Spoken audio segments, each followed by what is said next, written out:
TVS ইনসাইটে আপনাদের সবাইকে স্বাগত জানাচ্ছি। আমি আবুল কাশেম। আমরা আজকে কথা বলবো সরকারি প্রতিষ্ঠানের লাভ লোকসানের হিসাব নিয়ে। আপনারা জানেন যে আহ, আহ, গত অর্থবছরে বাংলাদেশের 101টি রাষ্ট্রায়ত্ত প্রতিষ্ঠান যারা প্রায় বিপুল পরিমাণ তাদের লোকসান আছে, এবং এই লোকসান করার কারণেই তাদের কিন্তু হচ্ছে দিন দিন দেশ এবং বিদেশ থেকে ঋণের পাল্লাটা ভারী হচ্ছে।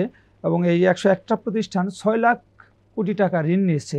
এইসব ঋণের বড় অংশই হচ্ছে সরকার গ্যারান্টি দিয়েছে, অর্থাৎ ওই প্রতিষ্ঠানগুলি ঋণ দিতে না পারলে সরকারের হচ্ছে জনগণের করের টাকা থেকে এই ঋণ পরিশোধ করতে হবে। এই নিয়ে টিভিএসে লিড নিউজ প্রকাশিত হয়েছে। নিউজটি করেছেন আমাদের বিশেষ প্রতিনিধি শেখ আবদুল্লাহ। আমরা তার কাছ থেকে বিস্তারিত জানবো। আবদুল্লাহ ভাই, আপনাকে স্বাগত জানাচ্ছি। আপনার যে নিউজ যে এই রাষ্ট্রায়ত্ত কোম্পানিগুলো আসলে শ্বেত হস্তি হয়ে গেছে, তারা নিজেদের আয় দিয়ে নিজেরা চলতে পারে না, প্রফিট তো অনেক দূরের কথা, বরং তাদের এই লোকসান সরকার প্রতি বছর বাজেট থেকে প্রচুর টাকা তাদেরকে দিচ্ছে। এর বাইরেও তাদেরকে 6 লাখ কোটি টাকা তাদের ঋণ দাঁড়িয়েছে, যেটা হলো খুবই সরকারের, যেখানে এখন পর্যন্ত পঞ্জীভূত ঋণের পরিমাণ 19 লাখ টাকা, সেখানে রাষ্ট্রায়ত্ত কোম্পানিগুলোরই হচ্ছে 6 লাখ টাকা। এটাতে আপনি কিভাবে দেখছেন? ধন্যবাদ আপনাকে। আসলে এটি মানে এখন আপনি যেটা বললেন যে শ্বেত হস্তি, এই প্রতিষ্ঠানগুলো আসলে ওই পর্যায়ে চলে গেছে এবং এইটা রাষ্ট্রের জন্য একটা বোঝা হয়ে দাঁড়িয়েছে। যদি আপনাকে মানে এক কথায় বলতে হয় যে এই পরিস্থিতিটা কী দাঁড়িয়েছে, তাহলে এরকমই বলতে হবে যে এই প্রতিষ্ঠানগুলো এখন মানে তারা নিজেদের আয় দিয়ে চলতে পারছে না, রাষ্ট্রের জন্য এটা বোঝা, এবং তারা নিয়মিত হচ্ছে তাদের মানে ঋণের ভারটা বড় হচ্ছে। এদের মধ্যে কয়েকটা খাত আছে যাদের পরিস্থিতি সবচেয়ে বেশি খারাপ। আপনি যে 101টি প্রতিষ্ঠানের কথা বললেন, এখানে সরকার 5টা ক্যাটাগরি করেছে। তার মধ্যে একটা ক্যাটাগরি হচ্ছে যে যারা ভালো আছে, এরকম প্রতিষ্ঠানে 101টির মধ্যে মাত্র 2টি প্রতিষ্ঠান আছে যাদেরকে এই পর্যালোচনার মাধ্যমে এই পর্যালোচনাটা করেছে অর্থ বিভাগের মনিটরিং সেল। তারা কিভাবে পর্যালোচনা করেছে, এই প্রতিষ্ঠানগুলোর যে ফাইন্যান্সিয়াল স্টেটমেন্ট তারা নিজেরা তৈরি করে, সেই স্টেটমেন্ট দেখেই তারা একটা পর্যালোচনা করেছে। সেখানে দেখা গেছে মাত্র 2টো প্রতিষ্ঠান ভালো আছে, যারা হচ্ছে মডারেট বলা হচ্ছে আর কি, যাদেরকে এরকম প্রতিষ্ঠানের সংখ্যা 37টি। আপনার আরেকটা বলা হচ্ছে স্বাভাবিক নর্মাল প্রতিষ্ঠান আর কি, মানে যারা চলছে, মানে অসুবিধার মধ্যে নেই আর কি, সেই সংখ্যাটাও কম। আর হচ্ছে উচ্চ ঝুঁকিপূর্ণ, অতি উচ্চ ঝুঁকিপূর্ণ। তো উচ্চ ঝুঁকিপূর্ণ প্রতিষ্ঠান হিসেবে চিহ্নিত হয়েছে 28টি প্রতিষ্ঠান, আর অতি উচ্চ ঝুঁকিপূর্ণ প্রতিষ্ঠান হিসেবে চিহ্নিত হয়েছে আপনার 14টি প্রতিষ্ঠান। এই যে 14টি প্রতিষ্ঠান, এর মধ্যে আপনার চিনি কল আছে আপনার 9টি, আবার উচ্চ ঝুঁকি প্রতিষ্ঠানের মধ্যে চিনি কল আছে 6টি।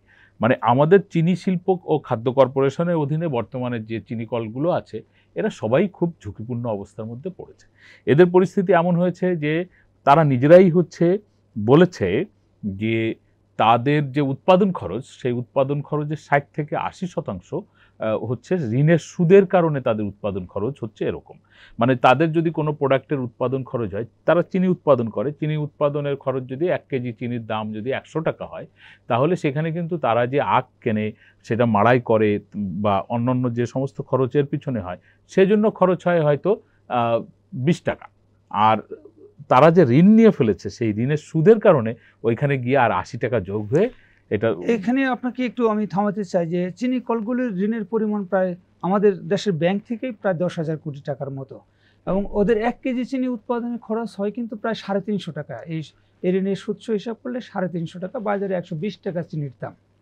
হ্যাঁ, সেই কারণেই তো এটাই বলছিলাম যে ওরা যে 350 টাকা বলছে যে ওদের 1 কেজি চিনি উৎপাদন খরচ, এই 350 টাকার 80 ভাগ হচ্ছে ঋণের সুদ বাবদ তারা এর মধ্যে অন্তর্ভুক্ত করে। তখন এই ঋণগুলোর তো সুদ পে করতে হবে, সে নিজে করুক আর তার পক্ষে সরকার করুক, বা যদি সে এই মুহূর্তে পে না করে তাহলে তার ঋণের অঙ্কটা বড় হবে, সুদের সাথে মূল ঋণের সাথে সুদ যুক্ত হবে, তারপরে সে এটা হয়তো রিশিডিউল হবে বা যে কোনোভাবে বড় হবে এটা। তো এই হচ্ছে তাদের পরিস্থিতি। আসলে এই চিনি কলগুলোর মধ্যে 6টি চিনি কল এখন আছেন, মানে মোট 15টার মধ্যে, যারা 2021-22 বা 20-21 মাড়াই মৌসুম বলে চিনি কলগুলো, আখ তুলে নিয়ে এসে তারা যখন হচ্ছে চিনি তৈরি করার জন্য আখ মাড়াই করে, সেই মাড়াই মৌসুম থেকে তাদের ওখানে কোনো ধরনের চিনি উৎপাদন হচ্ছে না, মাড়াই কার্যক্রম বন্ধ। মানে এক কথায় হচ্ছে যে একটা চিনি কল যেখানে চিনি উৎপাদন হয় না, তাহলে আপনি সেটা নিয়ে কি করছেন? আপনি মানে শুধু চিটা গুড় বানানোর জন্য তো চিনি কল না। তো এই প্রতিষ্ঠানগুলোকে সরকার এখনো পর্যন্ত মানে চালু রেখেছে, বন্ধ করে নাই, বন্ধ ঘোষণা করে নাই।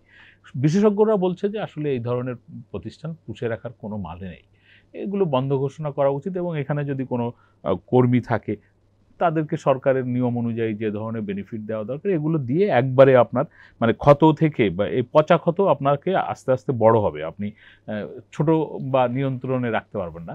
তো এইটা ফেলে দেওয়া উচিত, এটা হচ্ছে বিশেষজ্ঞদের মানে পরামর্শ। হচ্ছে যে যে রুগ্ন অবস্থায় আছে তাকে শান্তিতে হলো মরতে মৃত্যু দেওয়া মৃত্যু উচিত, মৃত্যুবরণ দেওয়া উচিত। করা এবং উচিত। আপনার হয়তো মনে আছে যে 2018 সালে তখনকার যিনি অর্থমন্ত্রী ছিলেন আবুল মাল আব্দুল মুহিত, তিনি কিন্তু এই চিনি কলগুলি বন্ধ করার জন্য চিঠি লিখছিল শিল্পমন্ত্রীকে, তখনকার শিল্পমন্ত্রীকে, কিন্তু সেটা আসলে বাস্তবায়ন হয় না।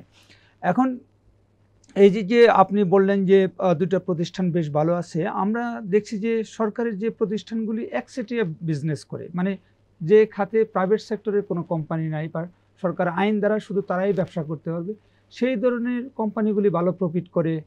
বা হচ্ছে যেমন ধরুন যে বিটিআরসি, সে হ্যাঁ, সে মানে বসে বসে ভালো হ্যাঁ, প্রতিষ্ঠানের মধ্যে এরাই আছে, বিটিআরসি আছে আপনার, এই যে একটা কি কেবল জন্য আছে, সাবমেরিন কেবলের একটা কোম্পানি আছে, এরা আছে। আপনার একচেটিয়া ব্যবসা করে বিপিসি, তারাও যে খুব ভালো আছে সেরকম ভাবে এই ইসের মধ্যে আসে নাই। এরা জ্বালানি তেলের ব্যবসা করে বিপিসি, কিন্তু না আসার কারণ হিসাবে সেখানে অন্যভাবে উল্লেখ করা হয়েছে, সেটি হচ্ছে যে বিপিসির কিছু বৈদেশিক দেনা আছে যেগুলো তারা সময় মতো পরিশোধ করতে পারেনি, যে কারণে তারা এই স্টেটমেন্ট পর্যালোচনায় খারাপ পরিস্থিতিতে পড়েছে। বিবিসির বক্তব্য যে তারা বৈদেশিক দেনা সময় মতো পরিশোধ করতে পারেনি দেশের মধ্যে বৈদেশিক মুদ্রার যে সংকট ছিল তার কারণে, তাদের কাছে টাকার অভাব আছে এরকম তারা বলছে না, এবং তারা লাভজনক প্রতিষ্ঠান, তারা নিয়মিত একটা লাভ রেখে তারা ব্যবসাটা পরিচালনা করে আসছে। আপনার পেট্রোবাংলা তারাও একই রকম একচেটিয়া ব্যবসা করে, বিদ্যুৎ কোম্পানিগুলো একচেটিয়া ব্যবসা করে, গ্যাস কিন্তু কোম্পানিগুলিও গ্যাস কোম্পানিগুলো হ্যাঁ একচেটিয়া ব্যবসা করে। এইসব কোম্পানি তারা কেউ কেউ ভালো আছে, আবার বিদ্যুৎ খাতের পিডিবি কিন্তু খারাপ প্রতিষ্ঠানের মধ্যে অন্তর্ভুক্ত হয়েছে। এই কারণে অন্তর্ভুক্ত হচ্ছে যে পিডিবি তাদের মানে এই যে যে বিশ্লেষণটা বলছি, এই তাদের মুনাফা আছে, কিন্তু তাদের দেখা গেছে যে স্টেটমেন্টটা এমন যে স্টেটমেন্টটা পরিচ্ছন্ন না। পরিচ্ছন্ন না কেন? তারা যাদের কাছ থেকে গ্যাস কিনছে তাদেরকে বিদ্যুৎ উৎপাদনের জন্য যাদের কাছ থেকে গ্যাস কিনছে তাদের ঋণটা সে পরিশোধ করতে পারছে না। সে ব্যাংক থেকে যে ঋণ নিয়েছিল গ্যাস কেনা বাবদ আর কি, সেটাও সে সময় মতো পরিশোধ করতে পারছে না। ব্যাংকে সে বন্ড দিয়ে পরিশোধ করেছে। ব্যাংক সেখানে মানে তাদের রেটিং কমিয়ে ফেলেছে, যে এই প্রতিষ্ঠান ঋণ পরিশোধের ক্ষেত্রে ব্যাংকের কাছে যে রেটিং থাকে, ব্যাংক ওই প্রতিষ্ঠানের রেটিং কমিয়ে ফেলেছে, যে কারণে পিডিবি সরকারের কাছ থেকে কিন্তু ভর্তুকির টাকা সময় মতো পায়নি। পিডিবি গ্রাহকদের কাছে সরকারি অন্যান্য প্রতিষ্ঠান বা বেসরকারি গ্রাহকের কাছেও পিডিবির পাওনা আছে।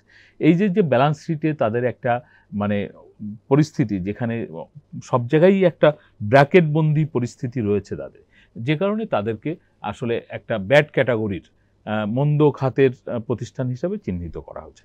কিন্তু লোকসানি প্রতিষ্ঠান এই যে 101টি, এর মধ্যে অধিকাংশই হচ্ছে লোকসানি প্রতিষ্ঠান। লোকসানি প্রতিষ্ঠানগুলো কিন্তু সামনের দিনে সরকারের জন্য বোঝা হয়ে দাঁড়াচ্ছে।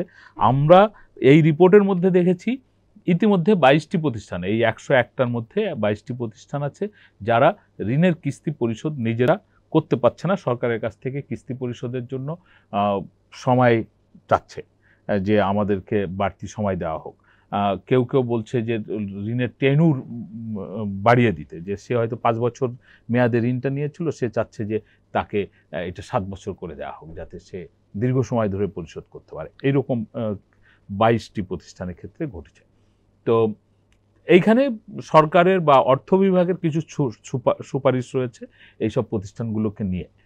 তাদের সুপারিশ হচ্ছে এরকম যে পরবর্তীতে যাতে আচ্ছা, মাঝখানে আমি একটা কথা বলি, সেটা হচ্ছে এই যে আপনি 6 লাখ কোটি টাকার ঋণের কথা বললেন 101টি প্রতিষ্ঠানের, এই ঋণ কিন্তু সবটাই যে সরকারের কাছ থেকে নিয়েছে সেরকম না, আবার সবটাই বিদেশি প্রতিষ্ঠানের কাছ থেকে নেওয়া হয়েছে তা না।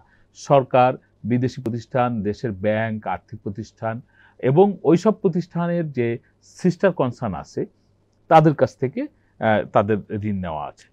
সিস্টার কনসার্ন হচ্ছে এরকম যে ধরেন পিডিবির তাদের হয়তো কোনো একটা বিদ্যুৎ কোম্পানি আছে, বিদ্যুৎ কোম্পানিটা লাভজনক, তাদের কাছে হয়তো ক্যাশ টাকা আছে তাদের নিজেদের কাছে, পিডিবি তার ওই বিদ্যুৎ কোম্পানির কাছ থেকে সে হয়তো 100 কোটি টাকা তার প্রয়োজনে নিয়ে নিয়েছে, এইরকম সিস্টার কনসার্ন আর কি।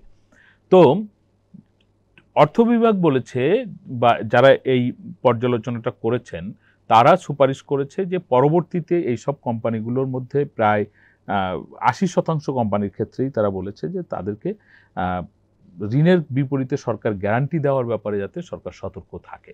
যদি সরকার সতর্ক না থাকে, তাদের যে পরিস্থিতি তৈরি হচ্ছে সামনে, আমাদের যে অর্থনৈতিক প্রবৃদ্ধি বা আমাদের যে রাজস্ব সংগ্রহ ব্যবস্থা, আমাদের রাজস্ব সংগ্রহ বলছি মানে রাজস্ব ব্যয় ব্যবস্থা, এইটা একটা ঝুঁকির মধ্যে পড়বে।